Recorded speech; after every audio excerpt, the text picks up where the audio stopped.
ಪದಿ ವಿಕೊಂಡು ವಿಧಾನಸೌಧಗಳಿಗೆ 10 ಕೋಟಿಗೆ ಕೊಟ್ಟು ರಸ್ತಿದಂಡೆ ಮತ ಹಾಕಲು ಸಲ್ಲುವುದು ಸಲ್ಲದೆ ಮೊದಲ ಕೇಳುವೆ ಜೋರಿ ಒಳಗೆ ಇರುತ್ತವೆ.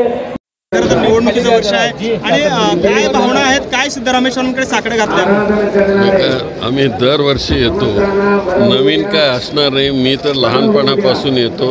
नंतर माझं लग्न झालं, मुलं झाली, तर आम्ही सहकुटुंब सगळे इथं येतो. दरवर्षी मागच्याही वर्षी आलेलो होतो.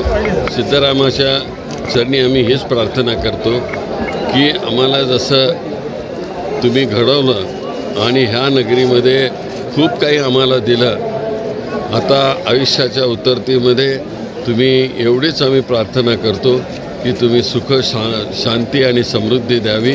यापेक्षा काही जास्त मागणं नाही. मिलिंद जेवराजे आहेत ते आपले काँग्रेस पक्षाचे नेते होते. खरं तर पक्षाने खूप काही दिलं यांना, मात्र आज ते शिंदे गटामध्ये सामील होत आहेत. पक्षप्रवेश त्यांचा सोहळा आहे.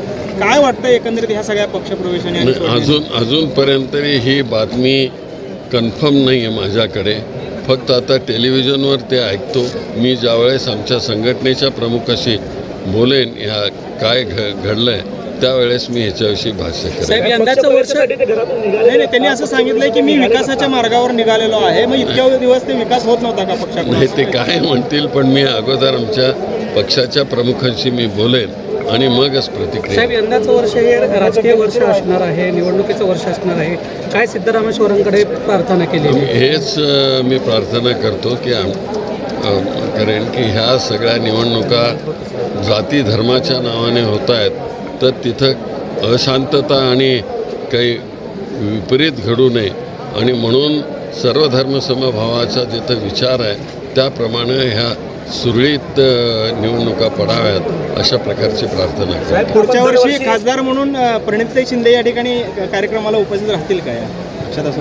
नाही, ती इथं उपस्थित राहील, पण मी आत्ता काय सांगू शकणार नाही. मी मागेच एवढं सांगितलेलं आहे की माझ्यानंतर कोण म्हटल्यानंतर तुम्हाला मी सांगितलं, पण अजून तिकीट वगैरे देणं हे पक्षाचे प्रमुख करत असतात.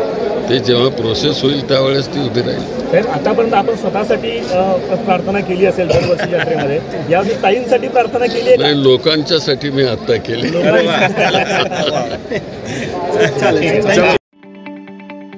ताज्या बातम्या पाहण्यासाठी प्राईम महाराष्ट्र न्यूज चॅनलला सबस्क्राईब करा.